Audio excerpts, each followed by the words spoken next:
AEW World's End means we have officially come to the end of the 2025 pay-per-view calendar. Some bits were good, some bits were bad. But actually, when it came to this, I think there were two huge things, that being the finals of the C2 and a brand new World Heavyweight Champion. Brand new World Heavyweight Champion. Somebody hasn't slept in 48 hours. And I thought it was pretty damn good, all things considered. A lot of people are talking about, should we have made MJF the dude? And I think so, but talk about it in just 1 second. If nothing else, if you want to talk about the whole year as a whole, once again, I'm losing my mind here, Jon Moxley has had such a crazy roller coaster. Despised just before All In, now beloved, which actually is quite good booking if that was the plan. But yes, we are going to talk about it today. Thank you much for joining me. Based on what you have just seen, this could be the most surreal video I've ever watched of mine. Somebody has been up for a while trying to balance life, but isn't that fun? Please do like the video, share the video, and of course subscribe. I'd massively appreciate it. I hope you had a good holiday season too. Let's kick it off. So let's talk about the C2 matches. I think you have to remember that because you have the semi-finals and the finals on the same night, I saw some people, especially with the Okada-Jon Moxley match, which was the final, being like, well, it wasn't as good as I was expecting. And I think you are allowed to think that, of course you are, but it was their second crazy fight they'd had within a few hours. And a man that wrestles himself, which would be me, and again, one of the reasons I have to fly through this today is because I'm at Progress later, maybe, not really, who the hell knows. It's the unboxing show where every single match is a surprise, so maybe you won't see me at all. I just have to go be in the backstage area and hope that somebody calls my name. But even after one match, you're so damn tired, and also you have to cool and warm down afterwards. Even if you just sit there, naturally it happens. So to warm yourself up again and go out there and deliver the way that I thought Okada and Moxley did was brilliant. I loved Okada versus Takeshita. The highlight, if you want to play the guessing game, is absolutely Moxley versus Carl Fletcher. I think that was totally tremendous. It worked in the sense that now Carl Fletcher has doubled down this idea that he's the breakout star of 2025, specifically, or I would say particularly in AEW. Whereas Jon Moxley, of course, who used this show to leave behind his heel roots, almost go back to being the ace of AEW and go mega babyface. I mean, when you put a match of this level and you have a guy that's quite clearly the good guy and a guy that's quite clearly the bad guy, how can you not get into it? But also, now this is a bit controversial, which I do understand, the use of a screwdriver. I need to see what happens on Dynamite because, of course, when it comes to the C2, the whole point is you can't use weapons, you can't use interference, and if you do that, I think you get fired. I don't think it's like you get kicked out of the tournament. I think you get fired, but we will wait and see. I do understand that. But in Takeshita versus Okada, which I still thought was super duper good, I do think they have a round 2, which I think will be even better. But Okada was able to win that by using the driver of screws. Now, of course, the reason AEW did this, I'm sure, is because he's the flipping IWGP champion, is Takeshita, and he has a match in the Tokyo Dome in like 5, 6, 7 days, whatever the flub it is, which he's probably going to lose. But again, you need to beat him in controversial circumstances to protect him. So Okada used the screwdriver, bam.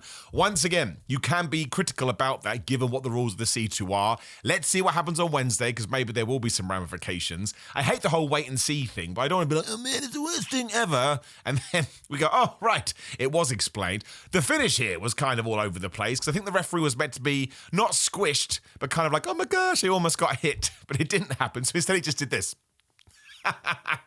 In order to avoid the screwdriver shot. I never mind stuff like that. Mistakes happened.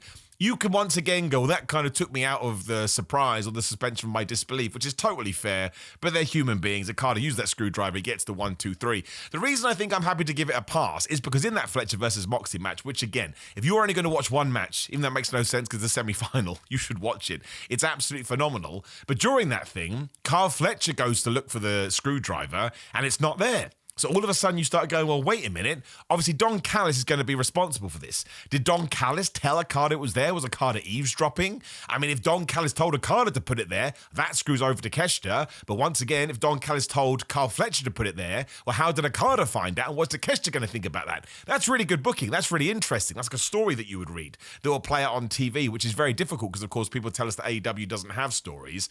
But yes, it also means you have shenanigans in the C2, which is not meant to be the point, but we were shenaniganless for 99% of this. And it does all of a sudden help Takeshita, him become babyface, and help Okada, help Carl Fletcher, help Jon Moxley. I'm not overly that worried about it. And when Jon Moxley did win, so what was it? Is Okada kicked out of the paradigm shift on 1, which I always enjoy, sends the internet mad, then Moxley gets the stomp, and he follows it up with the Death Rider, the level up version of the paradigm shift, and gets the 1, 2, 3.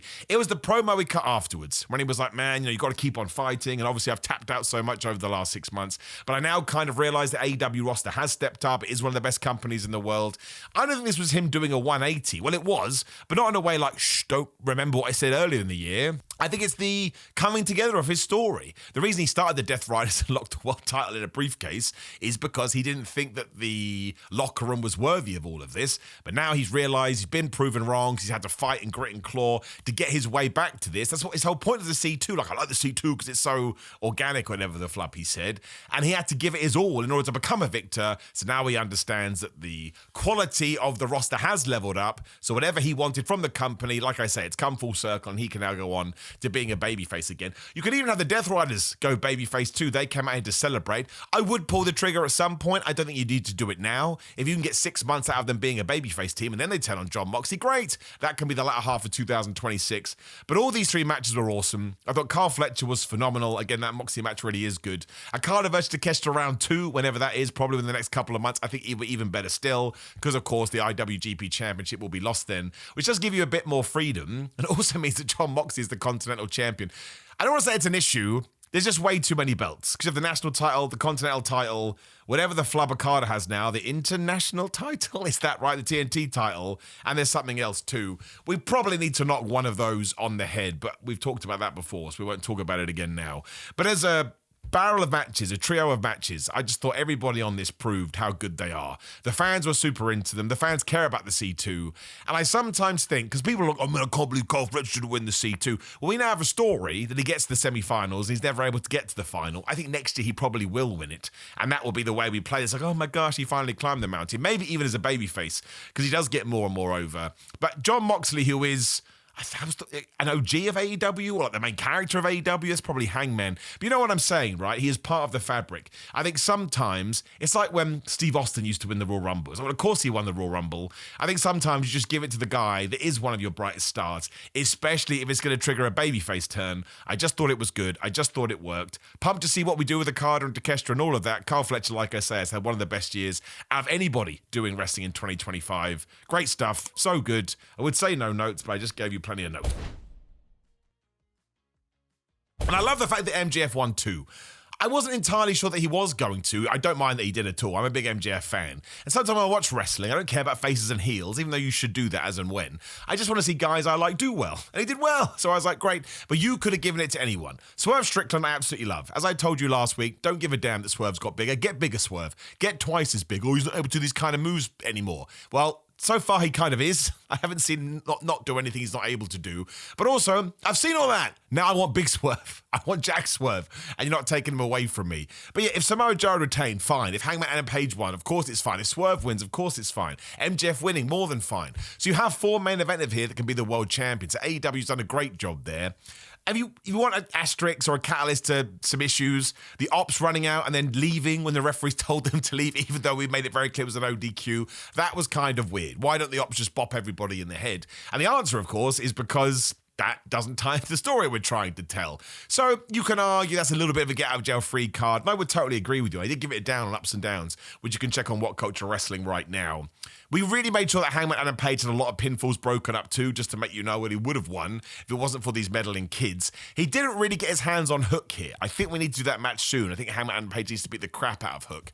I would say, not a negative, that's too strong, but an eyebrow raiser is that Hook had this mega heel turn, but I don't really think we followed up on it. He's kind of gone back to the same position that he was. So hopefully now we're out the other end of this pay-per-view, we kind of level up that a little bit as well.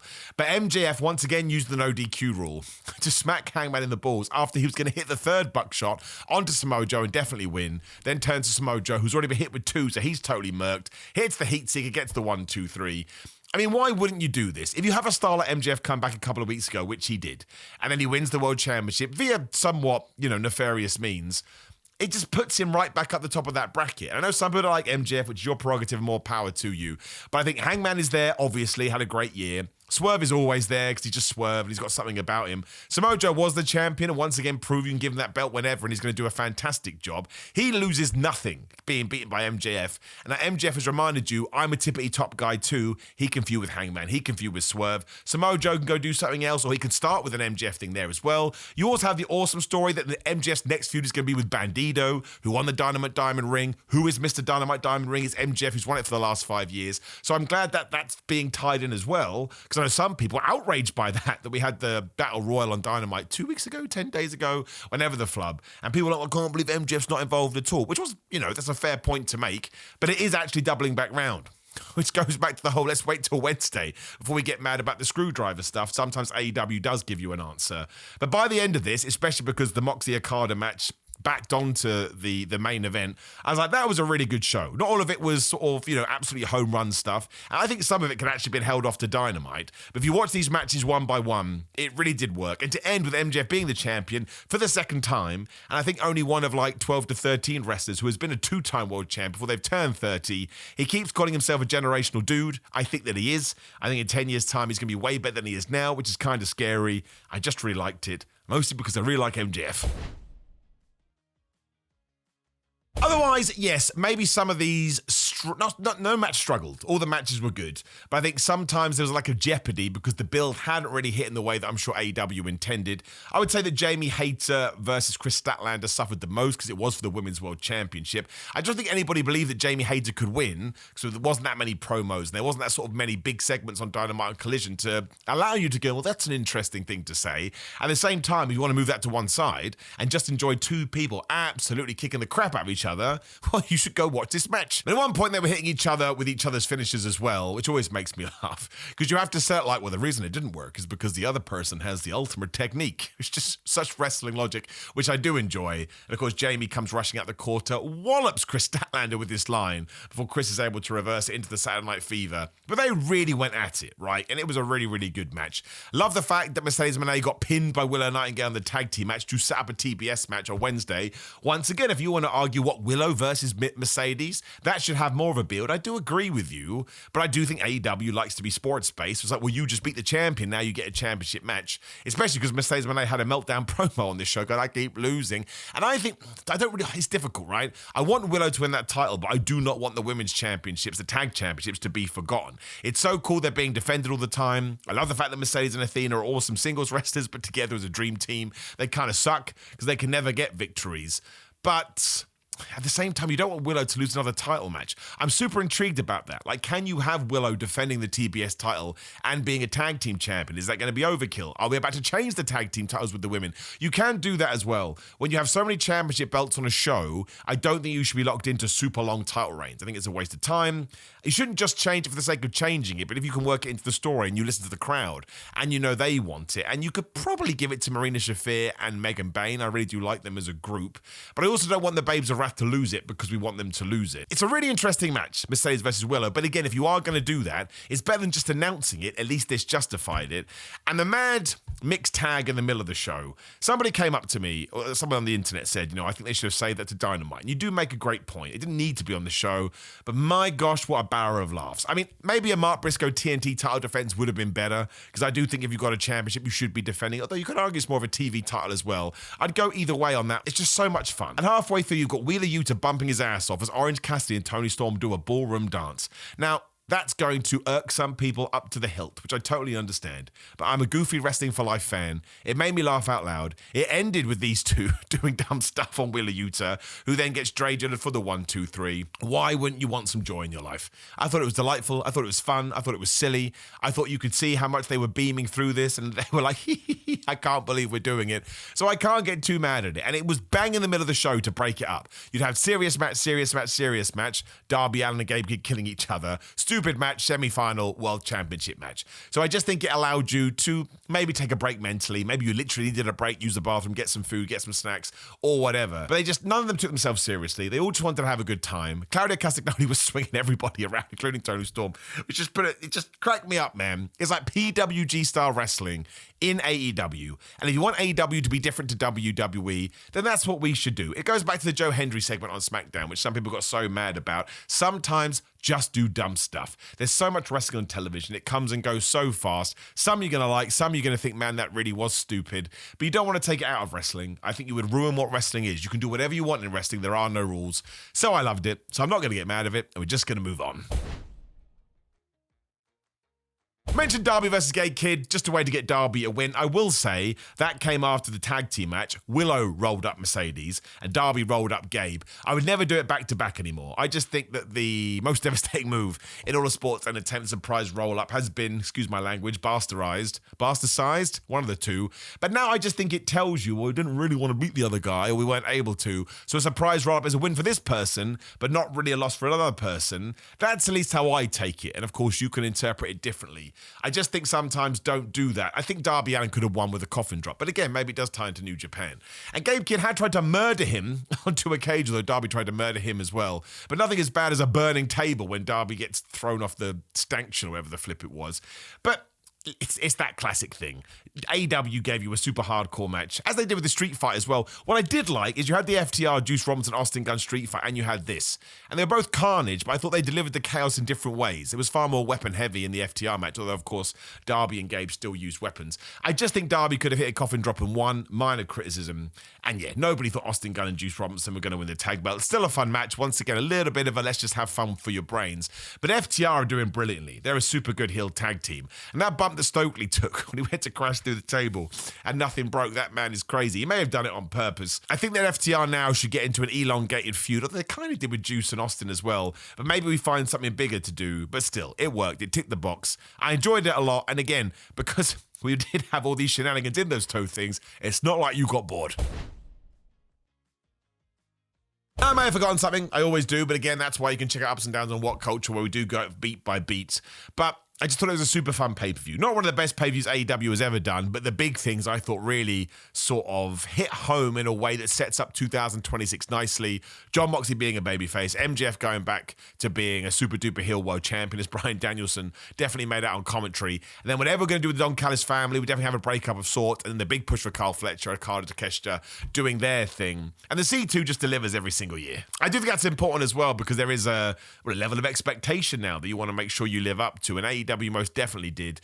I just think it's awesome Jon Moxley winning that. You now have Okada winning that tournament, you have Moxley winning that tournament. So next year, if Carl Fletcher does win it, it would be the first kind of young winner. I think I'm correct in saying that. Then you've also given him sort of something new to do as well. I think Carl Fletcher will probably be the world champion within 18 months anyway. Why rush it, right? He is so damn young. You can just continue to build him in 2026. He can then win the C2 in 2026 as well. And then 2027, he can go on to be a world champion. Good show. Had fun. Nice to wake up and kind of go through that on a Sunday. Or actually, I basically stayed up to watch it as well. 4 hours to me is a sweet spot for AEW. I'm sure the next one will be 72 hours long, but we'll talk about that as and when. Couple of thumbs. Now, of course, please do let me know what you thought about the AEW pay-per-view last night in the comments below. Like the video, share the video, and subscribe. There'll be a video on the screen. My top 10 wrestling matches of 2025. I don't know whether people just don't tune into YouTube over Christmas. My views suck at the moment, so please watch it. That's right. I'm just being honest with you. When you are done with that as well, you can go to grillermind.com/Simon. The Christmas sales are on right now. If you just go to Simon, get 10% off, and it ships worldwide. Otherwise, it's patreon.com/Simon316 for my watch-alongs. Then it's Simon316 on social media. Simon over TikTok, Simon Miller for cameos, and ProWrestlingTees.com/Simon Miller for t-shirts. Otherwise, I really do hope you had a good holiday season. I hope you're pumped for the new year, and I will see you tomorrow.